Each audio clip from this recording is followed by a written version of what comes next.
Before we get started, first of all, what is a tear? What is a tear? I want us to have a dialogue this morning. What is a tear? A weed. A weed, right? What kind of weed? A weed. An out of control weed. Yeah, out of control weed. That's exactly what it is. What else? Everybody knows what weeds are, so I want a definition from everybody. No.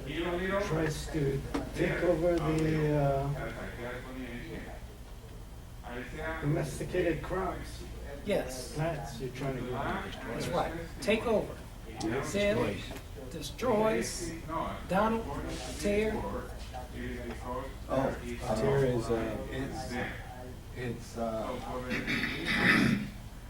Satan's device To destroy. to destroy. To divide. Exactly. What's your name, brother? Ray. Say your name. Ray. Say Ray. Gray. Ray. Ray. Okay, brother Gray. Tear. The same as brother Sweet. Brother Duga. Okay. It's say it again, Rob. Chokes. It chokes.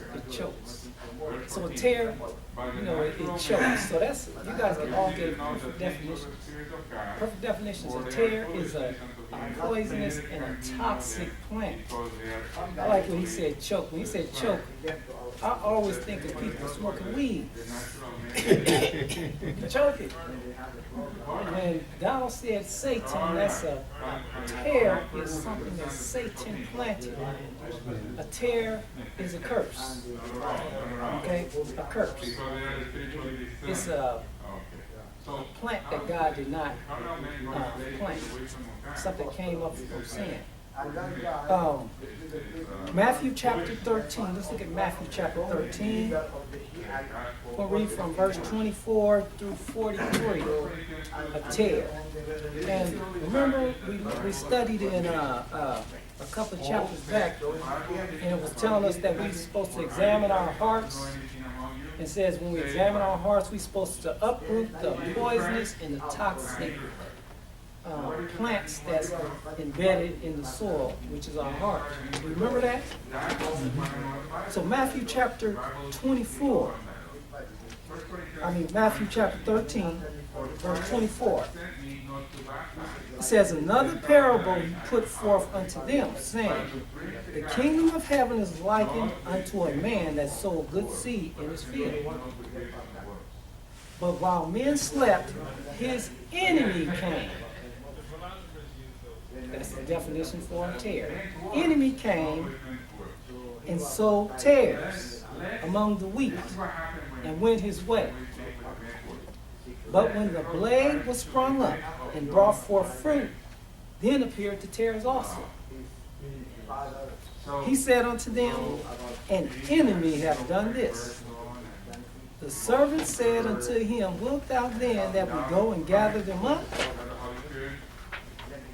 But he said, nay, as while you gather up the tares, you root up the wheat with them.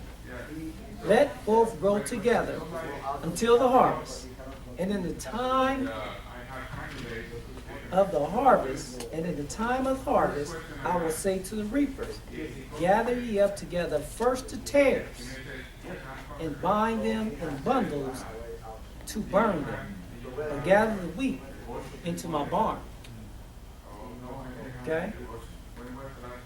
And the explanation, we're going to read the explanation of this parable, verse 37 through 43. It says, he answered and said unto them, he that soweth the good seed is the Son of Man. The field is the world, the good seed are the children of the kingdom. But the tares are the children of the wicked one. The enemy that sowed them is the devil, as Donald said. the harvest is the end of the world. At what time? And And the reapers are the angels. You see that? So this is something going on. And it's a work being done, and those who are not aware of this work being done in the end of the world are not aware of the condition that they're in. Can we see that? So they're going on life's rounds as usual, but they're not aware that something is taking place in heaven. It's called the investigative judgment. They're unaware of the time of atonement, so they're not able to participate in what's going on in heaven. Can we see that from this parable? It says, as therefore the tares are gathered and burned in the fire, so shall it be in the end of this world. what verse are you on? Oh yeah, verse 40. Verse 41 says, the Son of Man shall send forth his angels, and they shall gather out of his kingdom all things that offend. Offend, what is offend? He's going to gather out of his kingdom all things that offend. So the angels, we know the angels are the reapers, right? Right? Yes. So it says that the angels is doing the work. We can't see these angels, but every time we hear this parable, when somebody quotes this parable, they put themselves in the place of this angel, don't they? They say, no, the Bible says let the wheat and tares grow together. Because they are unaware of the time that they're living in. Can you see that? It says, offend is sin. Sin. That's offense. So angels are gathering sinners out of the kingdom. In the end of the world, so two forms of character are being formed. People get the character of Christ, or they get the character of the beast's power. Can you see that? And them which do iniquity. So you got workers of iniquity being formed. Children of the wicked one. Two groups, two bundles. And shall cast them into a furnace of fire. And there shall be wailing and gnashing of teeth. Then, so first, judgment begins where? In the house of God. Then after that, shall the righteous shine forth as the sun in the kingdom of their Father. Who that hath an ear, let him hear. Can we see that? So it's something going on at the end of time. If we're unaware of this time period and what's going on in the heavenly sanctuary, we're not going to be able to participate in the separating of sin from our own hearts. The removing of the toxic and the poisonous plants. You see, we're going to be unaware of self-examining ourselves because we're going to be too busy trying to, like we said earlier, pulling weeds out of somebody else's heart. That we're not going to be able to look at our own heart, the poison toxic plants out of our own heart, right? So we're going to be unaware of the work that we're supposed to be able to do. And the work is a work of afflicting our souls. Individual work, no one else can do for us. Afflicting our souls. Okay? Let's turn to Psalms chapter 78. Psalms chapter 78. An enemy have done this. An enemy made us unaware. So, see, an enemy have done this. Satan. Psalms chapter 78. And we know what a parable is, right? A parable is an object lesson. That's the name of my book, right? More story to illustrate. It's an illustration of object lesson. Psalm 78 says, give ear, O my people. Verse 1. Give ear, O my people. Is he talking to tares? Only God's people are going to give ear. Right? Give ear, O my people, to my law. Incline your ears to the words of my mouth. I will open my mouth in parables, object lessons, illustrations, examples. I will utter dark sayings of old. We talked about earlier some of these dark sayings of old. You was here. So what are some of these dark sayings of old that Christ says he's going to open his mouth into?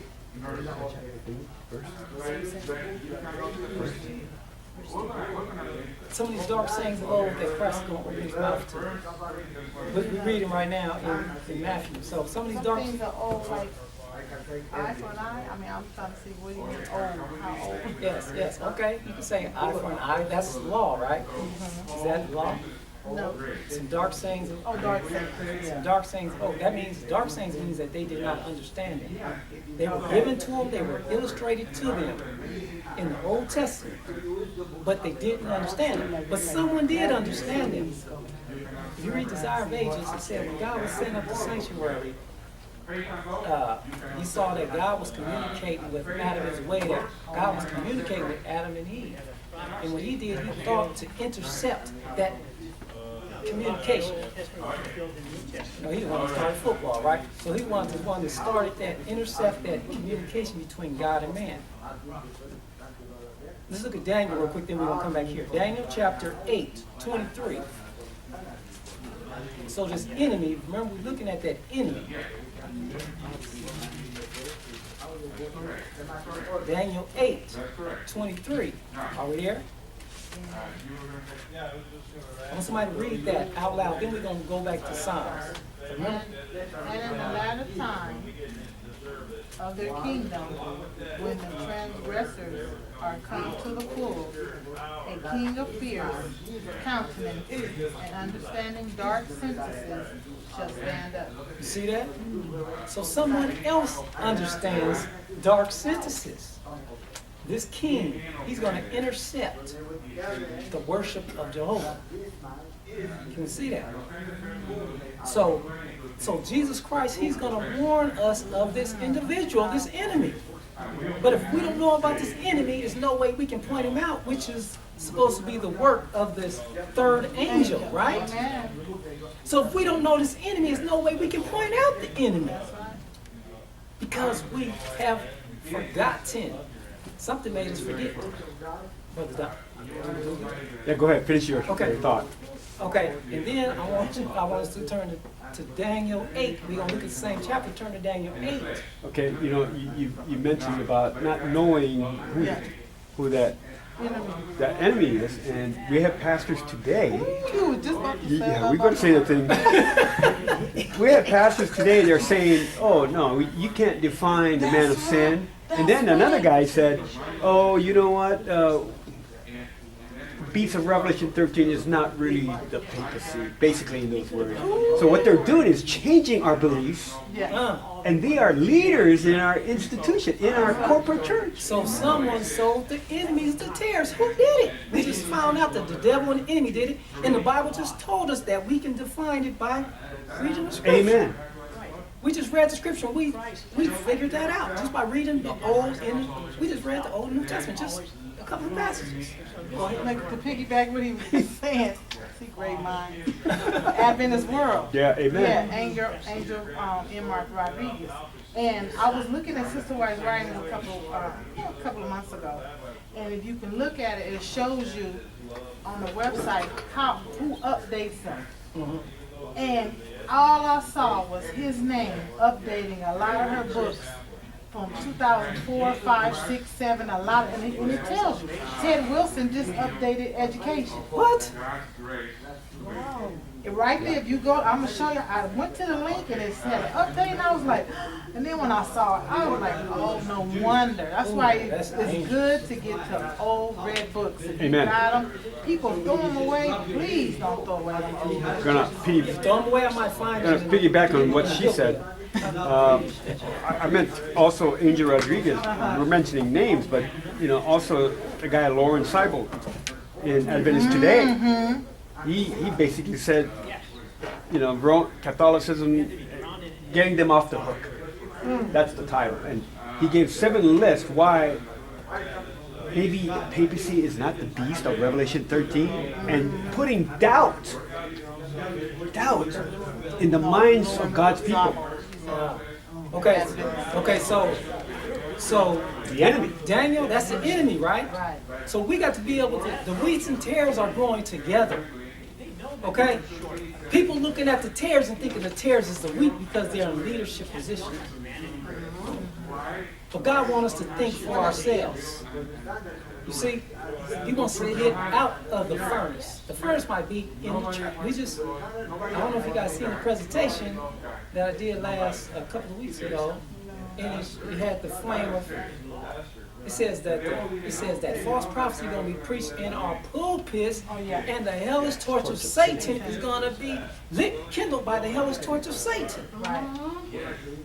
You see, so that's prophecy. If they change that, You remember that quotation? huh? Did you remember that quotation? Yeah, What page was it? big page 365. I got it written down though. Good. I forgot it. Gee, tell me. But she says, and then Christ gives that quote, because thou knowest not the things that belong to thy peace, therefore they are hid from thine eyes. Because you knew not the date of your visitation, therefore now they are hid from your eyes. You see?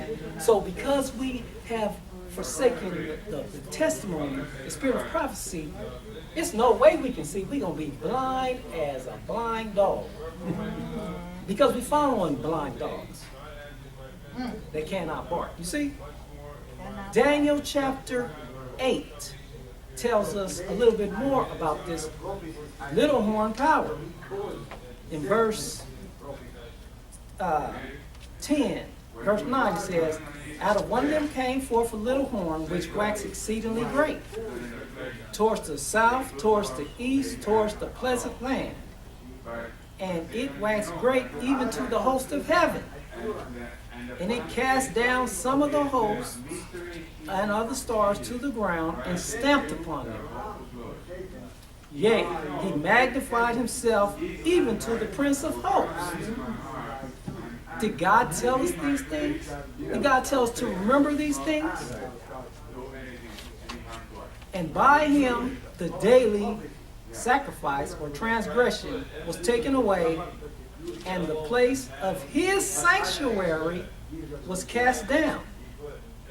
And a army, a host, was given him. You can say, nowadays, a Protestant churches. It says a host was given him against the daily sacrifice by reason of transgression, sin, offenses. What we just read in Matthew, where God's going to,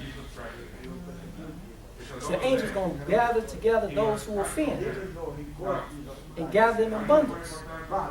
And it shall cast down the truth to the ground. Is that what you just said that they was doing, Sister Andrea? They shall cast the truth to the ground. No, not belittle it. And it practiced and prospered. You see that? Now Paul says, remember I told you guys these things before the second coming of Christ is going to come. All this stuff is going to come to pass. He was referring back here to Daniel in 2 Thessalonians chapter 2 when he talks about the man of sin. So God gives us all these warnings, and all of them belong to us and our children. Go back to verse 23. And in the latter times of their kingdoms, when the transgressors are come to full, a king of fierce countenance or general conference president, under the control of this king, and all those who's following, piggybacking off of everything that he say, and delivering out this great hope, great joke, whatever you want to call it.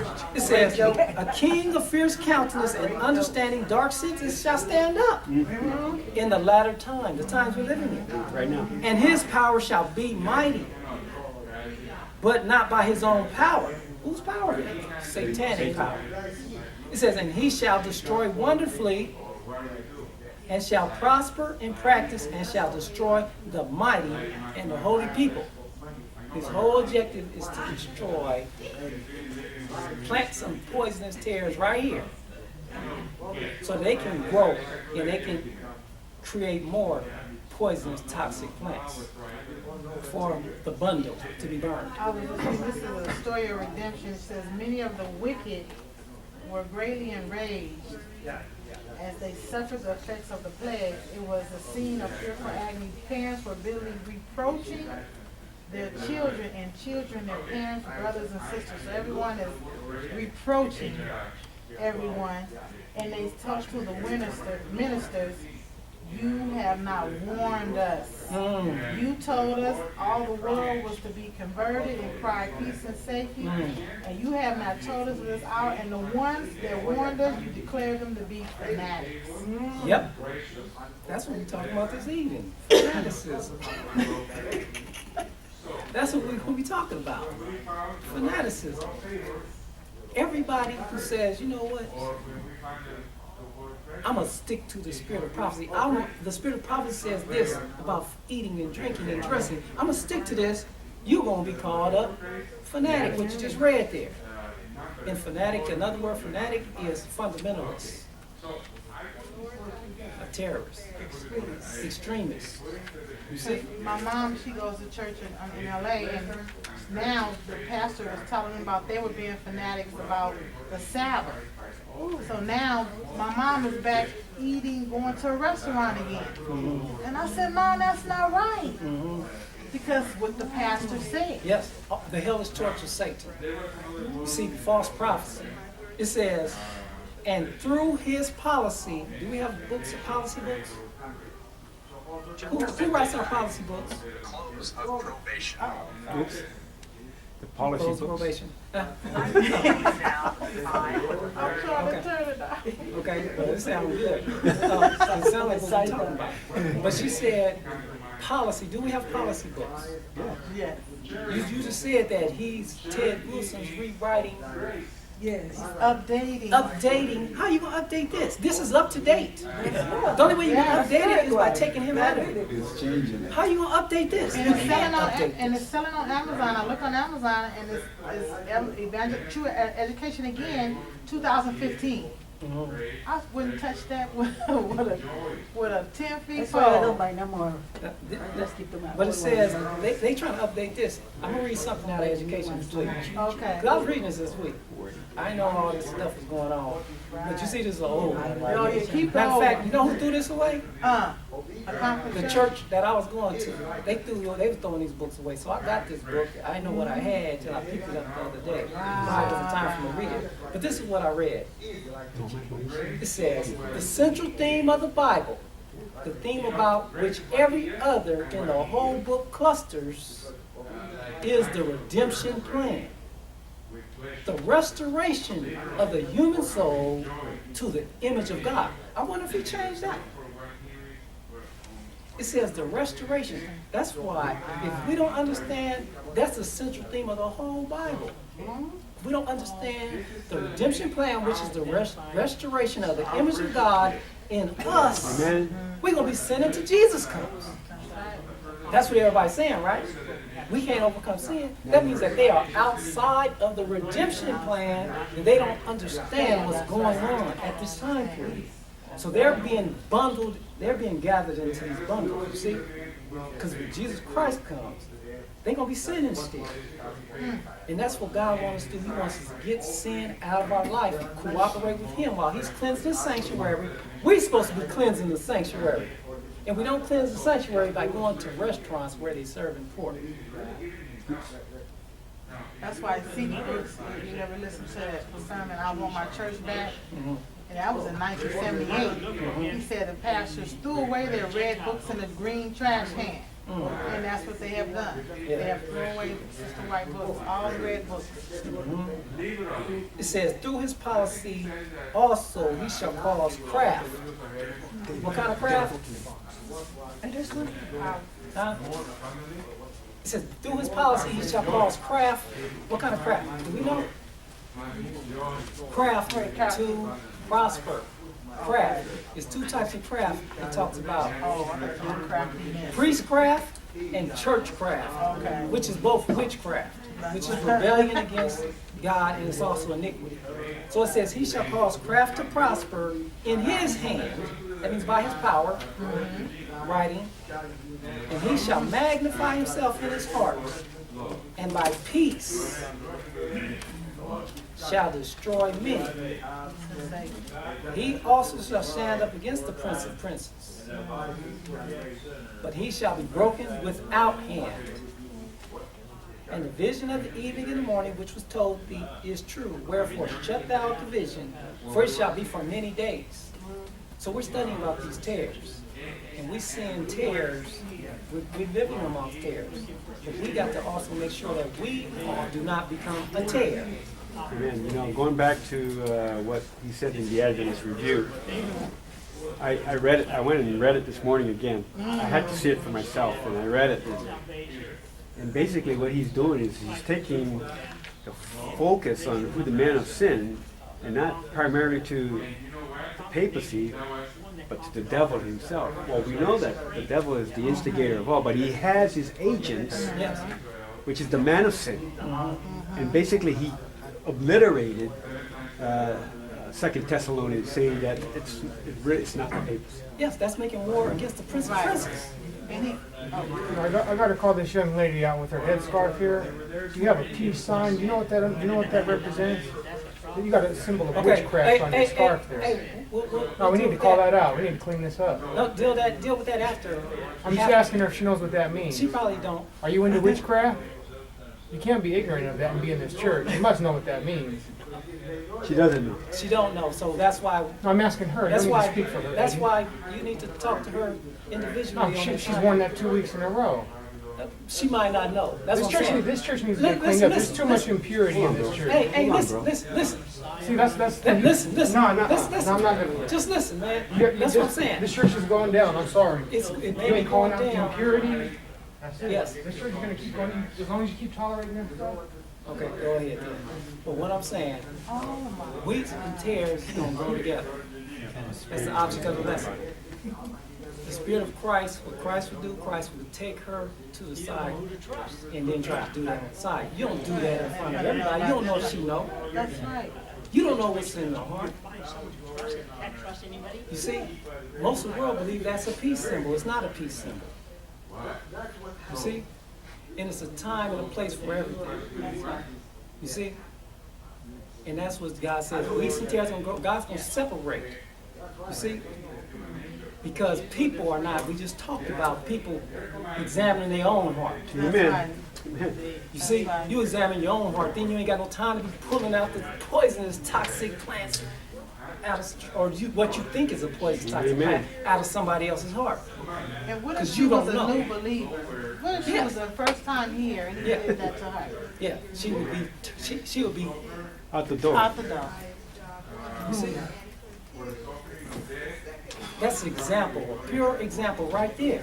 But we're not supposed to be doing in how we're not showing the love of Christ. That's right.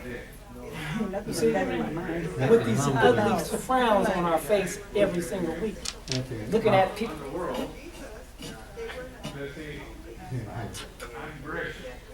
Worry about what's on your own heart. You see, and that's what we're talking about. We're getting off subject on something that is not even dealing with the subject. We're trying to gather together under truth. Once you know certain things, then you can make an intelligent decision and move upon it and say, you know what, I know this means this, so now I'm not going to do it. But you don't do it in front of everybody. You see that? And that's what's going on. That's what just went on. And we need to start calling that crap out. That's what we need to be calling out. Talking about the papacy, recent newsletter I just received from, Henrik's? I mean, from Texas.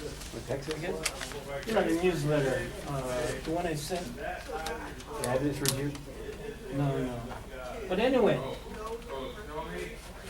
the main newsletter was showing that the General Conference sent 2 delegates to an ecumenical meeting. One was a female pastor, and the other was a male.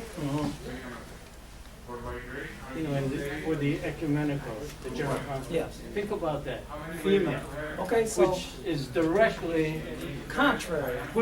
contrary to Adventism, but scripture, acceptable to the papacy. And look at this, though. Look at this. Everybody's looking at the sins of the world, right? And we have this so-called, you go to 3ABN, whatever you go to, everybody's talking about love, ain't it? But ain't nobody talking about the sins that's going on in the church. No. Ain't nobody talking, none of the popular ministers, you don't hear none of them talking about woman's ordination, homosexuality. They acting like that stuff don't exist. Right. You see, they pushing that stuff under the rug. But a lot of people getting lost. A lot of people getting lost right here in the pews. That's right. You see, because those type of sins ain't being rebuked. And then if you can't rebuke them sins, there's no way you're going to be able to rebuke a little, which it ain't no